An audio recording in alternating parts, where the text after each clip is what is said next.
In today's video, I'm going to be reviewing the 4 movies that I got in my horror pack. So I'm going to go ahead and start with the one that I watched first, which was of course The Purge. I've been really enjoying The Purge ever since they started, and this was the first one. The acting was believable. It was just a terrifying tale of basically home invasion, which I find to be one of the most terrifying things in horror movies because it seems really realistic. Not that The Purge is realistic at all, but just the idea of someone being in your house is terrifying. I watched the first time, and the first time through I didn't like it solely because of the ending. When I watched it the second time, I appreciated the characters' choices a little more. Felt like the reasons why it ended the way it did made sense the second time through, and it really stuck with the characters' moral dilemmas that they were having. The 2 main characters of the story were basically the haves, the people that were benefiting from the Purge. It seemed to be an internal dilemma for both the husband and wife in this movie, because it seemed that they both had differing views, and they also had the viewpoint of being a have-not in the past. So I definitely recommend watching The Purge if you haven't already, and if you have, let me know what you think in the comments down below. Did you like this first one? I know there's some people that like the first one better than the third one, and then there's some people that hate the last one and love the first one. So and everyone seems to be on a general consensus that the second one is the best one. So I don't know, what is your opinion on the Purge movies? Let me know down below. Okay. The second movie that I wanted to talk about was The Children of the Corn. I watched this one afternoon, and I really enjoyed going back and watching it. It was an interesting tale of a strange town and something going on there. And when I was younger, because I watched this when I was a lot younger, I don't think I really realized what was going on in the story. And watching it now that I'm older, it was even more interesting. I got more of that storyline, and the characters, when they come in, they don't know what's going on, and they experience what's going on, and then they think it's just these bunch of crazy kids, but there's more going on than meets the eye. So definitely go watch this movie if you haven't already, and if you haven't, it's definitely a classic, so check it out and let me know what you think. It was really nice seeing Linda Hamilton in this movie as well. So yeah. And the third movie that I got to watch, and I watched it by myself because I knew that Chris wouldn't want to watch it with me. It's an indie movie, and it was Dolly Deadly, and the back describes it pretty well. It is very 80s feel. It has a very 80s feel to it.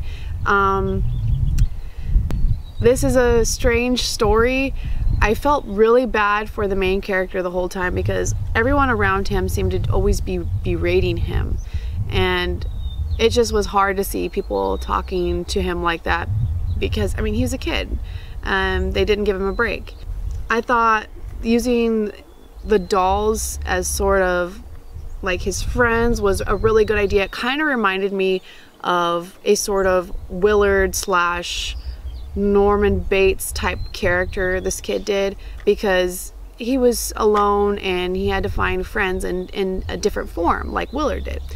And he was really affected by his mother as well, who was obsessed with dolls. And it was interesting to see how he lost her as well, because to me it was just totally crazy. But it was interesting, and I thought that the special effects were pretty interesting, especially using the claymation and puppetry to help the movie along in special effects. It was an interesting story. It was really good that Horror Pack included these signatures as well. It made it really cool, 10 times cooler. And I really appreciated that Horror Pack is supporting independent movies. Sometimes we don't get to see gems that are out there, and I really thought this one was pretty interesting too. Though out of the pack, it was my least favorite.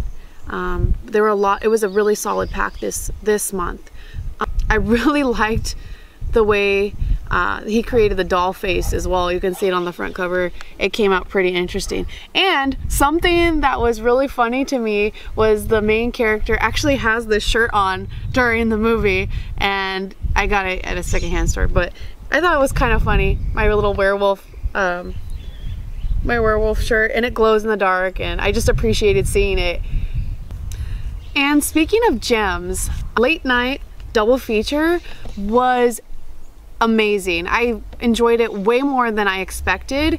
The characters were interesting and quirky and different, and it was sort of like their own take on a late night special.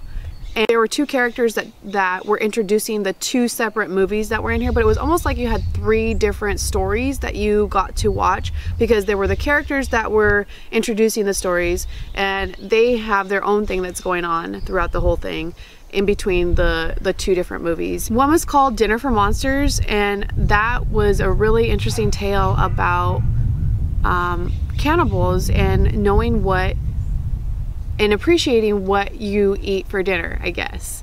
And also the art of cooking, because this guy, the main character, was asked to cater to this group of people. It was interesting to see the main character's metamorphosis throughout the movie.